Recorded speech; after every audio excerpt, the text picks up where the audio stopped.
Chapter 16. Protection against poisoning. Believe it or not, you have certain poisons your house, some are deadly, others are less harmful. Some carry special labels, others do not.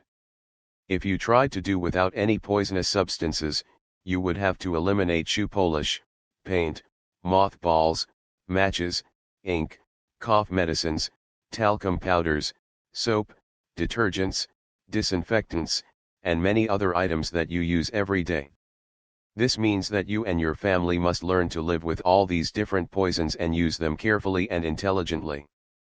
Poisoning is more common in young children. But it is surprising how many adults are also accidentally poisoned by such things as cleaning fluids, paint removers, or insect killers. One frequent source of trouble is some old medicine with a label that can no longer be read.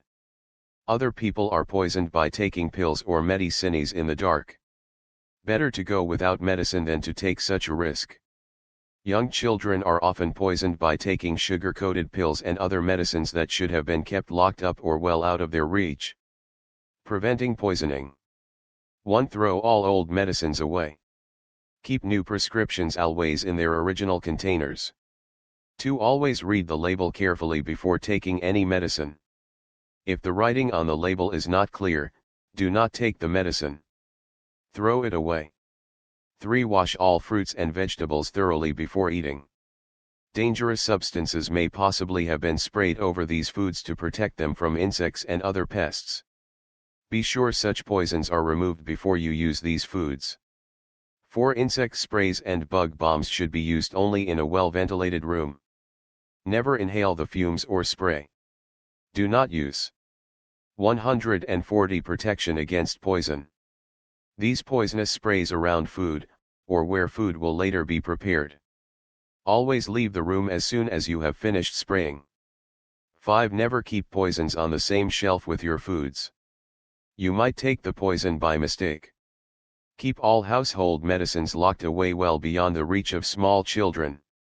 Household cleaning solutions, insecticides, and rubbing alcohol should be safely stored where children cannot possibly reach them. 6. Training.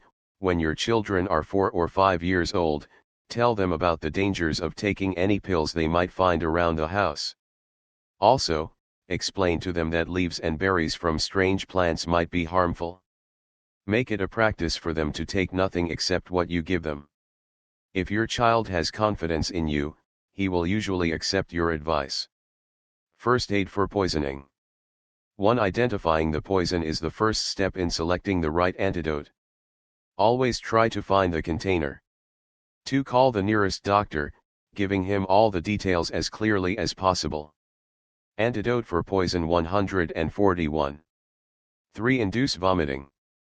Lay the child across your knees with his head down and place your fingers at the back of his throat to induce vomiting.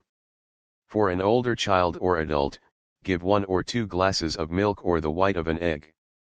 Use water if nothing else is handy. A teaspoonful of salt added to the water will increase the tendency to vomit. 4. Rush the victim to hospital if you are close enough. Take the poison along with you in its original container, so that the doctor will know what antidote to use. 5. Universal antidote. Neutralize the poison if you know what it is.